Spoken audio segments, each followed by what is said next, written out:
Halo, assalamualaikum warahmatullahi wabarakatuh. Selamat pagi menjelang siang dimanapun Anda saat ini berada. Oke, sekarang kita akan sepil apa aja perlengkapannya daripada unit terbaru SRV V3D Pro 2. Kebetulan ini yang kita sepil pesanan daripada Bapak Putu Yanda di Sukamaju, Lunyuk, Sumbawa Besar, Nusa Tenggara Barat, tanggal 30 Januari 2025 untuk pesanan yang pertama. Oke, mari kita sepil. Adapun dinamo yang kita pasangkan dinamo double, dan juga baterainya sudah 10 ampere 12 volt yang kita pasangkan. Kemudian ini baterai standarnya dinamo standarnya tetap kita bawakan ya. Ini charger standar 1 ampere. Ini charger 2 ampere, ini untuk baterai 12 ampere 12 volt. Kemudian ini stop kran, setik, dan selang standar.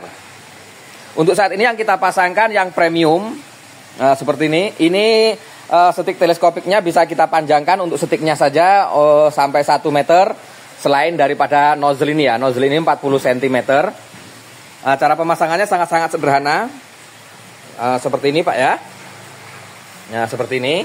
Jadi ketika Bapak akan menggunakan stop kran ataupun selang standar, Bapak tinggal buka aja yang kuningannya ini Pak ya. Kuningannya dibuka, ini lepas, diganti dengan selang standar dan lain sebagainya.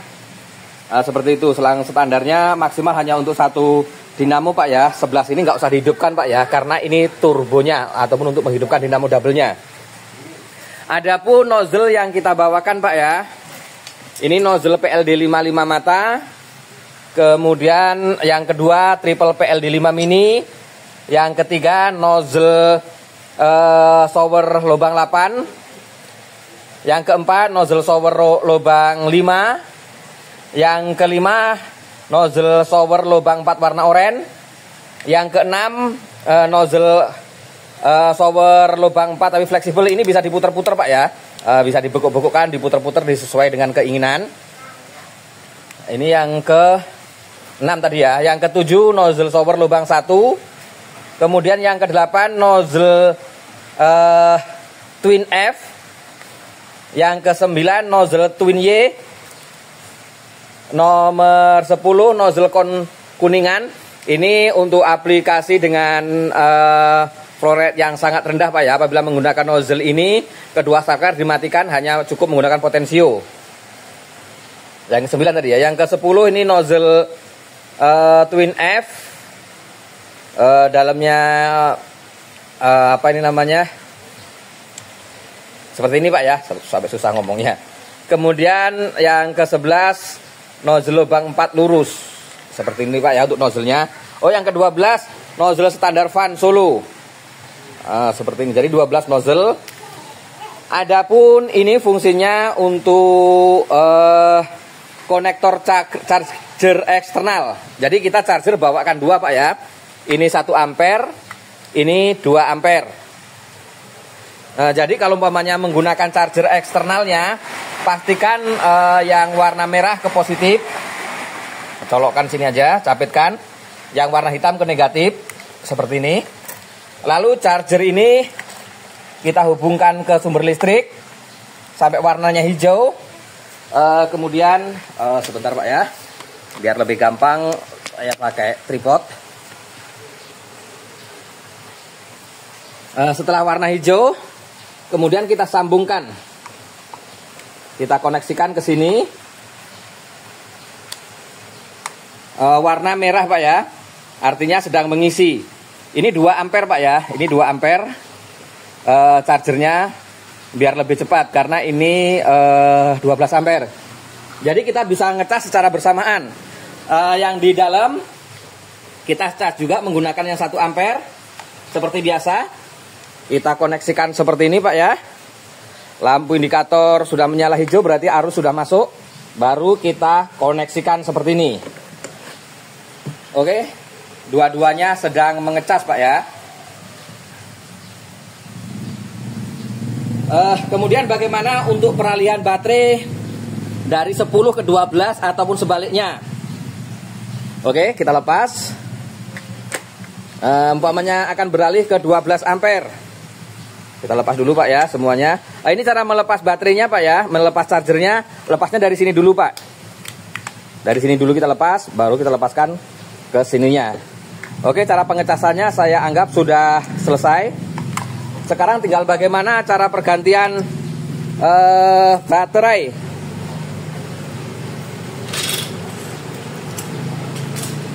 Cara pergantian baterai dari 8 ke 12 dan atau sebaliknya. Ini tanpa memerlukan peralatan apapun Pak ya. Tinggal kita lepas. Kita tarik saja seperti ini Pak. Ini 10 ampere. Kalau yang standarnya 8 ampere warna hitam Pak ya. Apabila akan diganti ke 12, kita lepaskan ganjalnya ini 2, kita lepaskan. Kemudian ini talinya kita pindahkan Pak. Tali ini fungsinya hanya untuk supaya mempermudah ketika menarik baterai Pak ya. Kita seperti ini. Hanya supaya mempermudah aja. Terus kita masukkan lagi Pak. Oke, setelah masuk kita tutup. Udah, ini udah hidup. Ini Pak yang saya terangkan sekali lagi. Untuk penggunaan apabila menggunakan dinamo double, yang bisa digunakan hanya dua nozzle Pak ya. Untuk dinamo double yaitu nozzle PLD 5 yang 5 mata serta nozzle shower yang lubang 8. Selainnya apabila menggunakan dinamo double, nozzle lainnya akan terjadi sendatan. Artinya pressure yang dihasilkan jauh lebih besar daripada flow rate nozzle, kemampuan flow rate nozzle mengeluarkan larutan. Seperti itu Pak ya. Oke, kita anggap kita menggunakan nozzle shower lubang 8 ataupun PLD 5 mata. Oke, saya ulangi sekali lagi Pak mengenai penggunaan kedua saklar dan juga potensio. Karena tadi ada kendaraan suaranya hilang. Apabila menggunakan salah satu saklar ataupun keduanya, pastikan potensio mati Pak ya. Dengan cara kita putar sebelah kiri hingga bunyi klik. Ini untuk menghidupkan satu dinamo Pak. Terdengar suaranya Pak ya. Ini hanya satu dinamo. Ini apabila untuk turbonya kita hidupkan sebelah sini Pak ya. Suaranya semakin besar. Indikator lampu menyala Pak ya. Seperti itu. Kemudian apabila menggunakan nozzle dengan flow rate rendah, pastikan ini mati Pak ya, off Pak ya. Yang ini di off kan juga.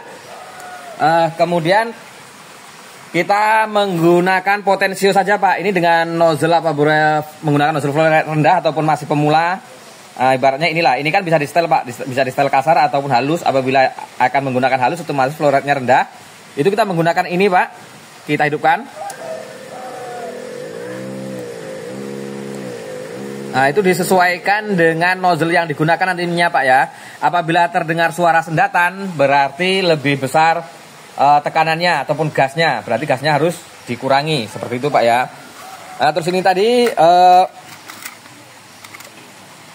chargernya ini 1,1 ampere, yang ini 2 ampere Pak ya. Seperti itu. Pemasangannya lebih jelas kan Pak ya, sudah jelas. Terus masalah mengenai apabila penggunaan selang standar, kuningnya dilepas. Terus apabila, oh Mas ini fungsinya untuk apa? Ini fungsinya apabila Bapak akan menggunakan nozzle, apabila akan menggunakan selang panjang. Contohnya seperti ini Pak ya. Contoh seperti ini yang biasa kita gunakan untuk uji coba sebelumnya. Itu kita pasangkan pada selang panjangnya seperti ini Pak ya. Seperti ini. Ini bisa aja selang panjang itu langsung dikoneksikan ke kuningan sebelumnya yang kita pasangkan pada seperti ininya tadi Pak ya. Ataupun disambungkan seperti ini. Info lebih lengkap nanti bisa chat aja Pak ya. Karena yang bisa chat hanya yang sudah membeli. Seperti itu Pak ya. Karena kalau semua kita layani kita nggak sanggup Pak. Karena hanya satu orang ini adminnya. Dan itu saya sendiri Pak ya. Oke seperti ini. Biasanya kan kita menggunakan 400 meter, ini 100 meter, ini 100 meter, tapi penggulungnya kapasitas 400 meter, tambah lagi 100 meter dengan penggulung selang kapasitas 200 meter. Seperti ini biasanya yang selalu kita gunakan untuk uji coba, Pak ya. Oke, saya rasa cukup paham. Dan ini bisa dilepas. Bisa dilepas, Pak ya. Pelepasannya semuanya sangat-sangat sederhana, Pak, tanpa harus menggunakan alat ataupun kunci dan lain sebagainya. Seperti ini umpamanya Bapak akan beralih menggunakan selang standar, ininya tinggal ini terkunci kuat ini, Pak ya. Ini pakai tang sedikit aja bisa, Pak ya, karena sudah kena tekanan jadi semakin kuat.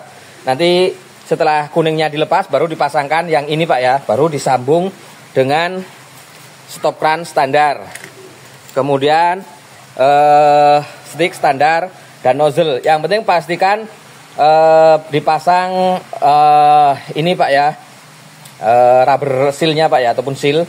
Pemasangannya pada pangkal stick dan juga di ujung stick. Dan ini bisa kita panjang pendekkan, Pak ya. Semuanya bisa kita panjang pendekkan. Sebentar. Ini yang standarnya bisa kita panjang pendekkan dengan cara dikendorkan terus ditarik. Kemudian yang ini Pak ya, yang ini bisa dipanjang pendekkan atau enggak? Ini bisa dengan cara dikendorkan sini, Pak ya. Ini dikendorkan seperti biasa, kemudian ditarik dengan sesuai kebutuhan, Pak ya, seberapa panjangnya, Pak ya. Ini maksimal panjangnya untuk sticknya aja 1 meter. Setelah dirasa udah cukup baru dikencangkan lagi seperti ini, Pak ya. Ini jadi panjang ini, Pak. Jadi panjang. Berarti 1,4 meter panjangnya. Ini juga bisa, Pak, umpamanya Bapak terasa berat dan lain sebagainya, mau beralih ke stick standar. Bisa, Pak. Tinggal disambungkan ke sini, Pak, stick standarnya. Yang penting kasih seal, Pak ya. Kasih seal, langsung sticknya dipasangkan di sini. Itu bisa. Atau Bapak ingin langsung ke nozzle, bisa, Pak. Tapi itu tidak rekom, Pak ya, karena nanti aplikator rentan terkena herbisida, Pak ya, ataupun pestisida. Nanti keracunan. Tapi ini hanya sebagai gambaran aja bahwa itu bisa, Pak ya. Nah, itu dengan cara bagaimana? Kita lepaskan konektor yang kuning ini, Pak ya. Nah, konektor kuningnya ini kita lepaskan. Kemudian langsung kita sambungkan ke nozzle mana yang kita inginkan. Nah, seperti ini, Pak ya. Tapi sekali lagi saya sampaikan ini tidak rekom karena jarak antara nozzle dengan tangan terlalu dekat, jadi itu rentan ataupun berbahaya bagi penggunanya. Karena ini kabutnya sangat kuat, Pak ya. Oke. Kemudian nanti ketika pengiriman kita lepaskan. Ini hanya supaya mudah untuk di packing aja, Pak ya. Karena kalau masih terpasang otomatis justru selain susah packingannya juga akan rentan, Pak ya. Rentan rusak, rentan patah, itu maksudnya, Pak ya. Nanti kita lepaskan seperti ini, Pak ya. Dan ini apabila ada sumbatan bisa dicek satu persatu, bisa dilepaskan seperti ini, Pak ya. Begitu juga pada nozzle stop krannya. Stop kran kita sebetulnya ada beberapa varian, tapi yang kita bawakan yang ini, Pak ya. Ada 2. Dan semuanya itu ada filternya. Ada beberapa orang yang tidak paham filter ini sampai full dengan kotoran, jadi tersumbat, dipikirnya rusak. Ada yang jauh-jauh lain kabupaten datang sini, katanya rusak, ternyata hanya karena banyaknya kotoran di sini. Oke, saya rasa cukup jelas, Pak ya. Terima kasih. Assalamualaikum warahmatullahi wabarakatuh. Salam semproter. Kita ada untuk petani dan pekebun yang profesional.